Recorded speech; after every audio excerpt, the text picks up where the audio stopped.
The morning sun painted gold streaks across the still lake water as I sipped coffee on the worn wooden deck of my grandfather's cabin. The gentle lapping of waves against the shore created a rhythm that had become the soundtrack to my new life. 3 months ago, I had opened a letter from my grandfather's attorney informing me that he had left me his lake cabin in his will. The timing could not have been more perfect.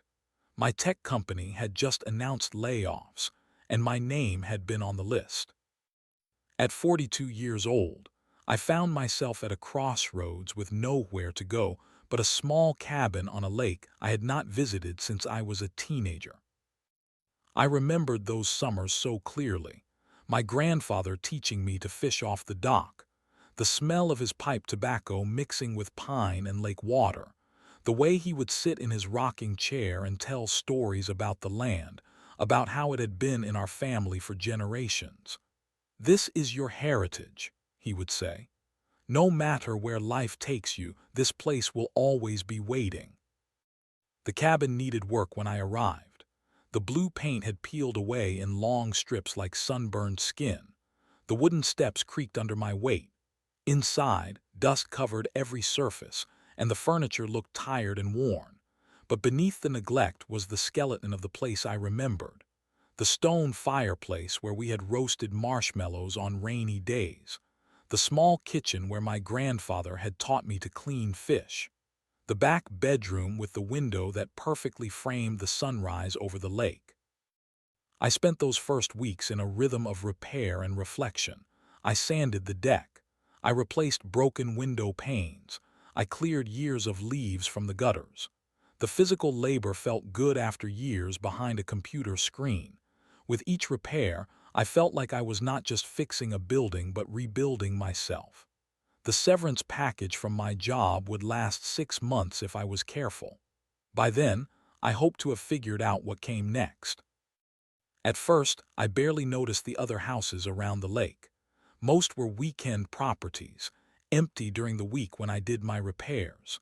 But as spring warmed into early summer, more people arrived. Large SUVs and luxury cars began filling the driveways of the modern homes that dotted the opposite shoreline.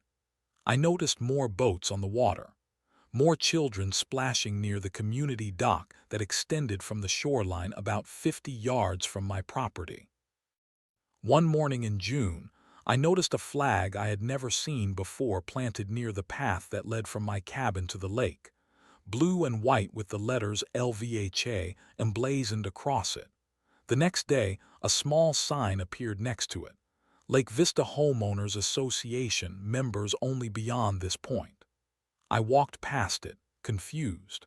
My grandfather had never mentioned any association. The white envelope arrived the following day. Official-looking, with Lake Vista HOA printed in navy blue in the corner. I opened it at my kitchen table, coffee growing cold beside me. The letter inside was formal, typed on heavy letterhead. It listed violations of community standards, peeling paint, unauthorized structures, my repaired dock steps, and most alarmingly, what it called my unauthorized full-time residence in a structure zoned for seasonal use only. The letter ended with a demand that I attend the next HOA meeting to discuss these issues, and your continued presence on community-adjacent property. I read the letter 3 times, my confusion turning to anger. What did they mean by community-adjacent property? This was my land, my cabin, my inheritance. According to the deed I had received, this property belonged solely to my grandfather and now to me. I had never signed anything about an HOA. As I stared out at the lake, watching the sun sparkle off the water that had brought me so much peace, I felt the first ripples of what would become a tsunami of conflict washing over my new beginning. The morning after receiving the letter, I pulled out the property documents the lawyer had given me. The deed was clear: 0.8 acres of land including lakefront access, cabin, and surrounding woods, all registered to my grandfather since 1975, now transferred to me. No mention of any homeowners association or community restrictions. I spent hours online researching HOA law, learning that typically HOA membership was established either at purchase or through a documented covenant that ran with the land. Neither applied to my situation. I called the county records office, who confirmed what I already knew: my property was listed as private, with property taxes paid separately from any community assessment. The clerk sounded puzzled when I mentioned the HOA claim. "That development went in during the late 80s, she said. "Your parcel predates it by decades." I was still processing this information when the knock came. 3 sharp raps on my front door at precisely 10 a.m. on Saturday. I opened it to find a woman in her early 50s standing on my porch. Her silver blonde hair was styled in an immaculate bob. Pearl earrings caught the morning light. She wore white linen pants and a navy blazer despite the summer heat, and held a leather portfolio against her chest like armor. "Good morning," she said, her smile polite but cold. "I am Margaret Wellington, Lake Vista HOA president." Without waiting for an invitation, she stepped past me into my living room. I stood with my hand still on the doorknob, caught off guard by her boldness. Margaret surveyed my home, her eyes lingering on the fishing gear neatly stacked in the corner, the mismatched furniture, the fresh coat of primer on the walls I had not yet painted. Her lips pressed into a thin line. "I assume you received our notice," she said, turning back to me. "I did," I replied, closing the door. "But I have to tell you, I am confused. This property has been in my family for generations. There is no HOA agreement in any of the documentation." Margaret pulled a document from her portfolio and held it toward me. "Lake Vista Community was established in 1987, she stated. "All properties within the Lakefront View corridor are subject to our covenants." I took the paper. It was a community map with property lines drawn in neat blue ink. My cabin appeared as a small square, shaded in yellow, labeled non-conforming structure. "I do not understand," I said. "My grandfather bought this land in the 1970s. How can your development retroactively claim jurisdiction?" "Your grandfather was allowed certain exceptions due to his age and the temporary nature of this structure." Her eyes moved dismissively across my living room. "The understanding was always that once the property transferred ownership, it would be brought into compliance or removed." "Removed," my voice rose. "This is my home."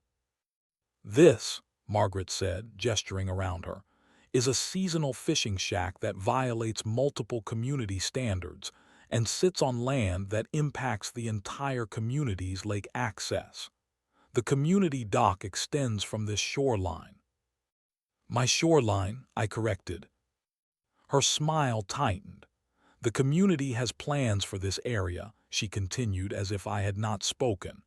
"Phase 3 of our waterfront enhancement includes expanded dock facilities and a pavilion, right where this structure currently sits." I felt a cold weight settling in my stomach. "I have the deed to this property. It belongs to me." "Deeds can be complicated," Margaret said, sliding the map back into her portfolio. "Easements, community covenants, eminent domain for community good, technical legal matters." She moved toward the door. "We expect the violations addressed within 30 days. The board will be taking more permanent action regarding the zoning issue. I suggest you look into alternate housing arrangements." I stood my ground as she brushed past me. "I am not going anywhere. This is my home." Margaret paused on the porch, turning back with that same cold smile. "We will see. Lake Vista is an exclusive community with substantial resources. We protect our investments." Her eyes swept over my cabin once more. "This eyesore affects all our property values." I watched from my doorway as she walked to her white Mercedes, her back straight as a rule. As she drove away, the reality of my situation sank in. This was not about regulations or appearances. This was about prime real estate. My modest inheritance sat on land they wanted, access they desired, views they felt entitled to. That night, I sat on my grandfather's old rocking chair, watching the sunset turn the lake to fire. His words echoed in my memory. This place will always be waiting. I would not let them take it without a fight. But as headlights swept across my windows from cars passing on the community road, I felt very small and very alone against what clearly was a well-organized and determined adversary. The day after Margaret's visit, I called my friend Ellie, a real estate agent in the city. After explaining my situation, her response was immediate. Do not sign anything. Do not agree to anything. Check your basement, attic, anywhere your grandfather might have kept documents. Old property owners, especially of that generation, kept everything. I had barely explored the small basement beneath the cabin. It had always been my grandfather's domain, dark and musty, filled with tools and fishing equipment. That afternoon, armed with a flashlight, I descended the narrow stairs. The air was thick with the smell of earth and old wood. Cobwebs adorned the ceiling joists like delicate streamers. My beam of light swept across workbenches, shelves lined with jars of nails and screws, and in the far corner, a large metal filing cabinet I had overlooked during my initial cleaning. The drawer groaned as I pulled it open, resistance from years of disuse. Inside, folders were arranged with military precision, each labeled in my grandfather's precise handwriting: taxes, insurance, utilities, property. I pulled out the property folder, thick with papers, and brought it upstairs where I could spread its contents across the kitchen table. What emerged from those yellowed pages was a story I had never known. Survey maps with boundaries highlighted in faded marker showed that my grandfather's property extended much farther than I had realized, nearly an acre of prime lakefront land that included most of the shoreline where the community dock now stood. Letters from Lakeview Development Corporation, dated back to 1986, offering to buy his land at above market rates. My grandfather's handwritten responses grew increasingly firm in their refusal. One letter from my grandfather, a carbon copy preserved in the file, stood out. This land has been in my family since before there was a lake here. Your development is welcome to build around me, but not over me. I will not sell at any price.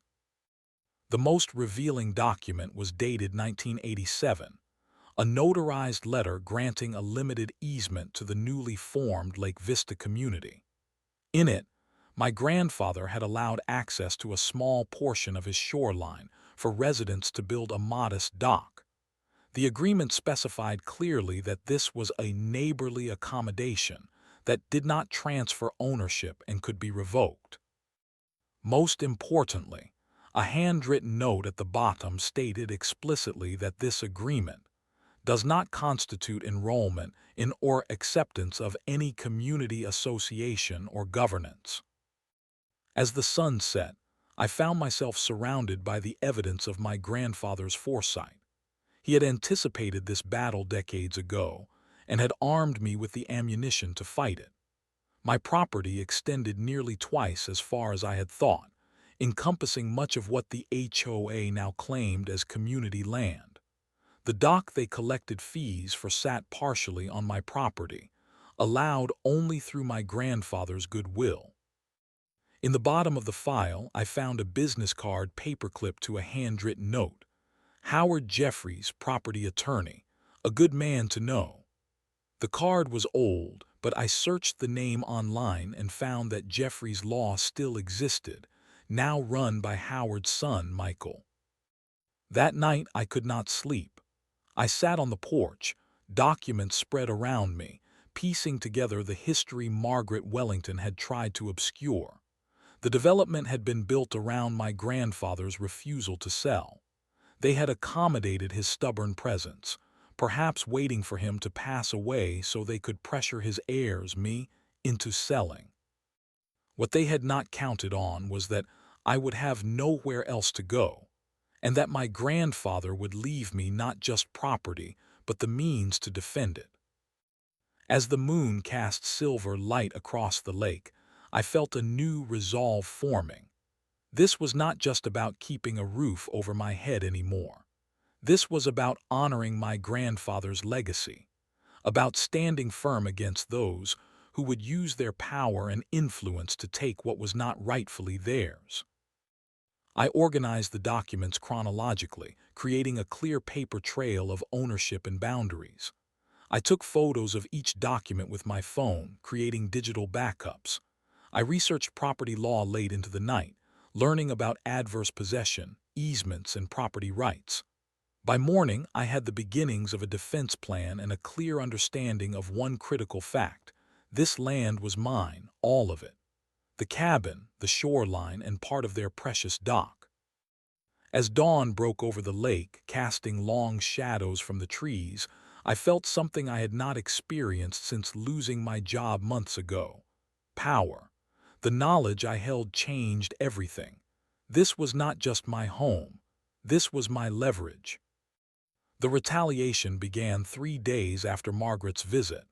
A new notice appeared in my mailbox, this one listing 8 urgent violations, including unauthorized permanent residency, non-compliant exterior maintenance, and improper lake access structures. The letter demanded immediate action and mentioned potential daily fines. I ignored it, focusing instead on cataloging my documentation and preparing to consult an attorney. The next day, another notice arrived. This one marked "Final Warning" in bold red letters. When I walked to my mailbox to retrieve it, I noticed my neighbors across the way watching from their deck. When I waved, they quickly turned and went inside. By the end of the week, the atmosphere had changed. When I walked to the small general store at the edge of the lake community, conversation stopped as I entered. People avoided eye contact. On my way home, I overheard 2 women talking about that squatter in the old shack and how I was bringing down property values.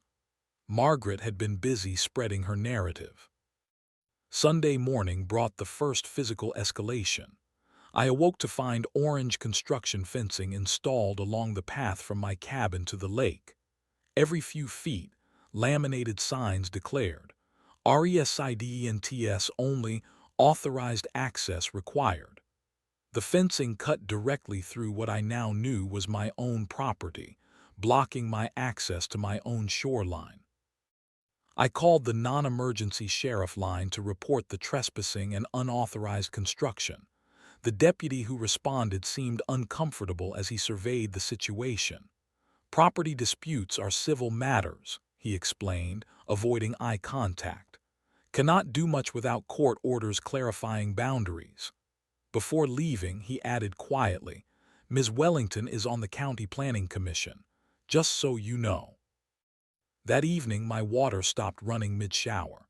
Shampoo still in my hair, I threw on clothes and followed my water line from the cabin. Near the road, I found the supply had been shut off at the main valve, with a notice taped nearby. "Emergency maintenance, unauthorized connection TERMINATED. Contact HOA for approved reconnection procedures."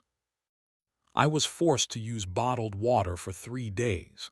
When I called the utility company, they explained that the line ran through community property and the HOA had legal authority to request service interruptions for infrastructure maintenance. The customer service representative sounded genuinely sympathetic but powerless to help. By the second week, strange things began happening. Packages left on my porch disappeared. My mailbox was found open, contents scattered by the wind. One morning, I discovered deep tire tracks across my front yard, tearing up the grass I had carefully maintained. These could have been coincidences or pranks, but the timing felt deliberate, the message clear: leave. I invested in security cameras, a significant expense given my dwindling savings but necessary. The footage they captured told its own story. Board members walking along my property line at midnight, flashlights sweeping across the boundaries.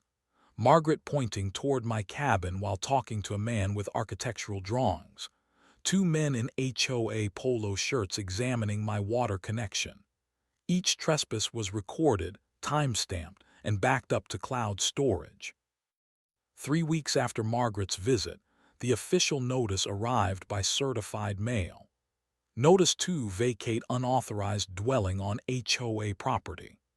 The letter claimed that my cabin sat on land controlled by Lake Vista HOA easements and community covenants, demanded that I vacate within 30 days, and threatened legal action if I failed to comply. That same evening, I watched from my kitchen window as Margaret led a group of board members along my shoreline. They walked confidently, as if already owners of the land, pointing and making notes, measuring distances with long strides. One man took photographs of my cabin from various angles. Another measured the distance from the community dock to my porch. They were planning, designing, envisioning a future without my home in it. The cameras caught their conversation as they approached my property line. The dock expansion will give everyone better views once this eyesore is gone, Margaret said clearly. The developer is ready to break ground as soon as we have possession. What if he fights the eviction? Another board member asked. Margaret's laugh carried across the still evening air. With what resources? Between legal fees and daily fines, he will run out of money long before we do. The association has a substantial legal defense fund for exactly this purpose. That night, sitting in darkness watching headlights sweep across my living room walls from cars on the community road, I realized what I was facing. This was not a misunderstanding. This was not even a legitimate legal dispute. This was tactical warfare. They had resources, connections, and community support. They expected an easy surrender. They had miscalculated severely. I picked up my phone and dialed the number for Jeffrey's Law. Whatever it cost, however long it took, I would fight. My grandfather had given me more than just a cabin. He had given me his stubborn resolve. As I listened to the phone ring, I looked at the photographs on my wall, my grandfather standing proudly on this very porch, fishing rod in hand. I would not be the one to lose what generations had protected. Michael Jeffries looked remarkably like the image of his father paperclipped to my grandfather's documents. The same shrewd eyes behind tortoiseshell glasses, the same carefully neutral expression as I explained my situation. His office smelled of leather and old books, with walls lined with legal texts and framed credentials. "Your grandfather was one of my father's first clients," he said, examining the documents I had brought. "A very careful man, very thorough." I had spent the previous day at the county clerk's office, requesting contemporary surveys and property records. The clerk, a gray-haired woman named Susan, had raised her eyebrows when she pulled the original maps from the archives. "This is unusual," she had murmured, comparing them to current records. "Your grandfather's parcel was never subdivided. According to our records, the boundaries remain exactly as they were established in 1975. Now, in the attorney's office, I spread everything across his conference table. The original documents, the new surveys, photographs of the trespassing incidents, recordings from my security cameras, and copies of all the threatening notices. "The HOA claims jurisdiction over my property," I explained. "They have cut off my water, blocked my access to the lake, and issued an eviction notice. They are planning to demolish my cabin for a dock expansion." Michael listened without interruption, taking methodical notes. As I finished my account, I saw his expression shift from professional interest to poorly concealed excitement. "They have overplayed their hand," he said, pointing to specific clauses in the original land deeds. "Based on these documents and surveys, not only do you own your cabin and surrounding land, but approximately 40% of what they call the community dock extends from your property line." He turned to his computer, pulling up county tax records. "The Lake Vista development was built around your grandfather's property. He never sold, never subdivided, never enrolled in their association. Their claim has no legal foundation." "Then how can they issue an eviction notice, cut off my water?" "Intimidation," he replied simply. "They hope you do not know your rights or lack the resources to defend them. Many people would simply leave rather than fight." That evening, returning home with a renewed sense of confidence, I discovered something unexpected in my mail, a Lake Vista community newsletter, apparently delivered to me by mistake. Inside was a financial statement that made my blood run cold. The HOA had been collecting dock maintenance fees from residents, nearly $40,000 annually, for access to and upkeep of the community dock, the dock that sat partially on my property. They were profiting from my land, while simultaneously trying to remove me from it. Over the next week, Michael helped me compile our defense. We obtained official certification of the property boundaries from a licensed surveyor. We documented every instance of trespassing, every attempt at intimidation. We photographed the community dock extending onto my property line. We gathered evidence of the HOA collecting fees for use of this dock without my consent or compensation. "What should I do about the continued harassment?" I asked during our next meeting. "They are still entering my property, still spreading rumors." Michael's advice was unexpected. "Document everything," he counseled. "Let them continue to act improperly. Each violation strengthens our position." He slid a cease and desist letter across the table for my review. "We will send this officially notifying them of the property boundaries and forbidding trespass. When they inevitably ignore it, their position weakens further." "And the eviction notice?" "A paper tiger," he assured me. "They have no legal standing to evict you from property they do not own or control." I followed his advice. I installed additional cameras. I kept detailed logs of every incident, every threatening letter, every rumor reported back to me from the few sympathetic neighbors.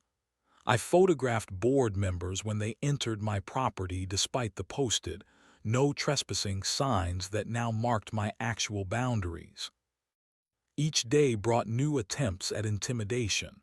Anonymous phone calls, a dead fish left on my porch, trash dumped in my yard overnight, construction vehicles accidentally blocking my driveway. I documented each incident with the dispassionate precision my grandfather would have admired. The final provocation came exactly 29 days after the eviction notice. A formal letter arrived announcing an emergency HOA meeting to approve the dock expansion project. Included were architectural drawings showing a large pavilion and extended boat slips, positioned exactly where my cabin stood. Construction was scheduled to begin in 48 hours. The letter included a reminder that I had 24 hours remaining to vacate community property before legal removal proceedings would commence. That evening, Michael called with our strategy. "The meeting tomorrow night is your opportunity," he said. "They believe you are powerless. Let them continue believing that until the moment of maximum impact." We reviewed our evidence once more: property deeds, surveys, easement limitations, photographic evidence of trespassing, financial records showing their profit from my property. Everything was organized, copied, and ready for presentation. Michael had prepared visual aids showing the true property lines overlaid on the HOA's planned development. "Remember," he said before hanging up, "remain calm no matter what they say. The law is entirely on your side." That night, I sat on my grandfather's porch rocker, watching the sunset over the lake. Tomorrow would decide everything. I felt surprisingly calm. My grandfather had faced this same pressure decades ago and had not yielded. His stubborn refusal to be bullied out of his home had preserved this land for me. Now it was my turn to stand firm. As darkness fell over the lake, I made my final preparations for the confrontation to come. The community center buzzed with conversation as residents filed in for the emergency meeting. Folding chairs had been arranged in neat rows facing a projection screen. Board members in matching navy blazers clustered near the podium, Margaret at their center like a queen holding court. I slipped in quietly and took a seat in the back row, unrecognized and ignored in a crowd that had only seen me from a distance. Precisely at 7 p.m., Margaret called the meeting to order. "Thank you all for coming on such short notice," she began, her voice carrying the practiced authority of someone accustomed to being obeyed. "As you know, the board has approved an exciting enhancement to our community waterfront facilities." The lights dimmed, and the projection screen illuminated with architectural renderings of an expanded dock complex. The digital images showed a sprawling wooden structure extending into the lake, with a covered pavilion, multiple boat slips, and a sun deck. A small notation at the bottom listed the projected cost, $1.2 million. Phase 1 begins with the removal of the non-conforming structure currently occupying critical shoreline, Margaret continued, her laser pointer dancing across the area where my cabin stood. Not once did she use the words home or cabin. I was an obstruction, not a neighbor. "The occupant has been properly notified and given the legally required notice to vacate," she assured the audience. "Our attorneys have prepared all necessary documentation for removal proceedings should that become necessary."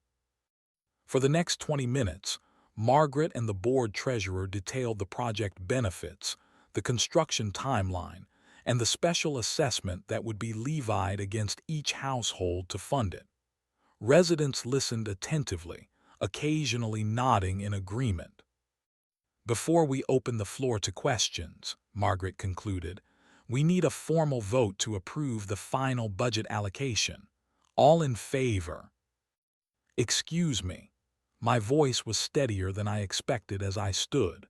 "Before you vote, I believe there are some critical facts you should know." The room fell silent. All heads turned toward me, expressions ranging from confusion to recognition to outright hostility. "My name is Daniel Mitchell," I said, moving toward the front of the room. "I am the owner of the cabin you are planning to demolish." Margaret's smile hardened. "This is a closed meeting for community members only." "That is appropriate," I replied calmly, "because what you are voting on directly concerns my property." I reached into my briefcase and removed the folder Michael had prepared. "Ms. Wellington, would you mind if I use the projector for a moment? I have some information relevant to your vote." Before she could object, I connected my laptop to the projector cable. The architectural renderings disappeared, replaced by a survey map with clearly marked property lines. "These are the official property boundaries for my land, as registered with the county and verified by licensed surveyors last week." I traced the outline with my finger. "As you can see, my property extends significantly beyond my cabin, encompassing much of the shoreline and approximately 40% of what you call the community dock." Murmurs rippled through the crowd. I clicked to the next slide, photographs of the existing dock with property lines overlaid. My grandfather allowed the original dock to be built partially on his land as a neighborly gesture.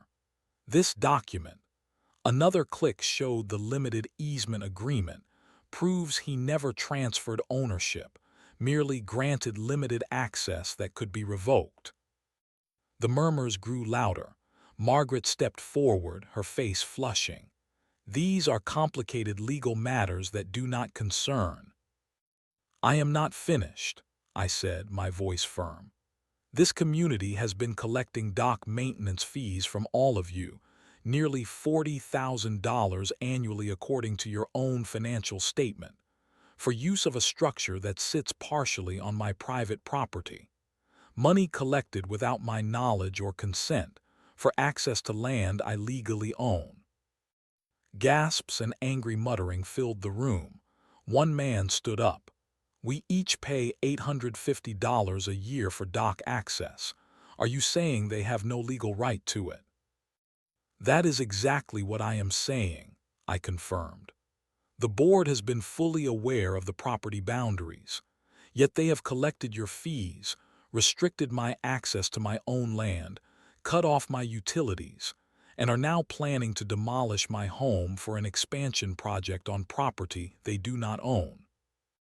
The muttering became outright anger, but not directed at me. Margaret gripped the podium edge, her knuckles white. This meeting is adjourned, she attempted, but the residents were now on their feet, demanding answers. Did you know this? Have we been paying for nothing? You said the eviction was legal. Community solidarity fractured before my eyes as the truth spread through the room. I had not come for revenge, but for recognition. The look of dawning horror on Margaret's face suggested I had achieved much more. I have no desire to restrict reasonable lake access, I said over the commotion. I am willing to discuss a fair arrangement that respects my property rights while accommodating community needs. My attorney will be happy to meet with whomever you designate to negotiate terms. As I gathered my materials to leave, residents crowded around me with questions and apologies. Through the press of people, I caught Margaret's eye. Her expression of cold fury confirmed what I already knew. This battle was won, but the war might not be over. Morning mist rose from the lake as I stood on my dock watching the sunrise. 3 months had passed since that fateful HOA meeting that had changed everything. The aftermath had been swift and decisive. Within 24 hours, the board had called an emergency closed session. By the end of the week, Margaret and 2 other board members had resigned amid community pressure and the threat of legal action. The orange construction fencing had disappeared overnight. My water service was miraculously restored without comment or apology. The new interim board president, James Collins, had approached me differently, with respect and caution. A retired judge who had lived on the lake for decades, he came to my door not with demands but with an offering of fresh sourdough bread and a sincere apology. Many of us had no idea about the property boundaries, he explained as we sat on my porch. Margaret and the board operated with very little oversight. That will be changing. The legal settlement was finalized a month later. The HOA formally acknowledged my property boundaries and ownership rights. They paid compensatory damages for the harassment, utility disconnection, and attempted eviction, enough to cover my legal fees, proper renovations to the cabin, and a cushion to help restart my life. Most importantly, we drafted a fair use agreement for the community dock. Residents could access it during reasonable hours, with proper insurance coverage now in place. Instead of inflated fees, there would be a modest maintenance contribution based on actual costs, with transparent accounting. Your grandfather would have approved, Michael told me when we finalized the paperwork. He never wanted to exclude neighbors, only to maintain his autonomy. The community itself had transformed in subtle but meaningful ways. The residents who had once avoided eye contact now waved when they saw me. Several stopped by to introduce themselves properly, often bearing housewarming gifts and stories about my grandfather I had never heard. He used to help my kids catch their first fish every summer, one longtime resident told me. Never mentioned that he owned half the shoreline, just a kind old man who loved this lake. I learned that the conflict had been largely manufactured by Margaret and a few board members with connections to the development company that wanted my land. Most residents had been fed a carefully constructed narrative about an hostile outsider threatening their community. When the truth emerged, their anger had not been directed at me, but at those who had manipulated them. The cabin itself stood transformed. With the settlement money, I had given it the care it deserved: new roof, fresh paint, updated plumbing.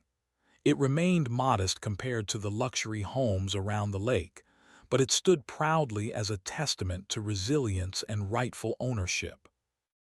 I had found something else in the months since the confrontation: purpose.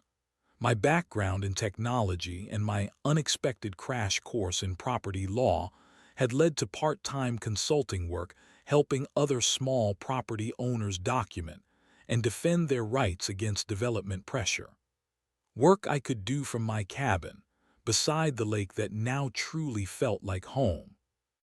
This morning, sipping coffee as the sun burned away the mist, I noticed a family setting up fishing gear at the dock's end. The father waved, and I waved back. Their young son held up a small perch with an expression of pure joy that transported me back to my own childhood summers. This was what community should be: mutual respect for boundaries, both literal and figurative. Not exploitation or intimidation, but cooperation built on honesty and fairness.